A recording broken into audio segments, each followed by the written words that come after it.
বৰ্তমান ছয়ত মুস্তাক আলী ট্ৰফি চলি আছে আৰু আজি ছয়ত মুস্তাক আলী ট্ৰফিৰ অসমৰ দ্বিতীয়খন খেল আছিলে চণ্ডীগড়ৰ লগত। প্ৰথমখন খেল অসমে ৰেলৱেছৰ লগত সুন্দৰ প্ৰদৰ্শন কৰি জয়ী হোৱাৰ পিছত আজি দ্বিতীয়খন খেল চণ্ডীগড়ৰ লগতো জয়ী হয় আৰু এই জয় ধাৰা অব্যাহত ৰাখে।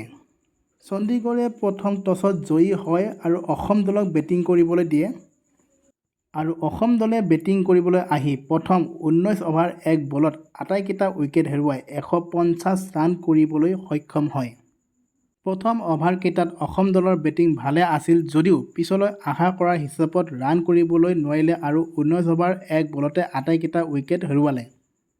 অসম দলৰ হৈ চাহিল জেনে সুন্দৰ বেটিং কৰি 35টা বলত 51 ৰান সংগ্ৰহ কৰে।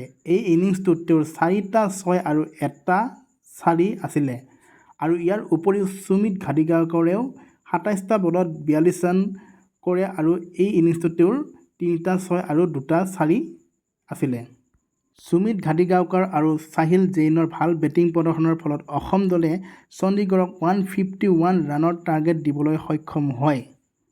পিছত চণ্ডীগড়ে 151 ৰানৰ পিছা কৰিবলৈ আহি একেবাৰে দুৰ্বল বেটিং প্ৰদৰ্শন আগবঢ়ায় আৰু 19 অভাৰ 1 বলত আটাইকেইটা উইকেট হেৰুৱাই মাত্ৰ 139 ৰানহে কৰিবলৈ সক্ষম হয়।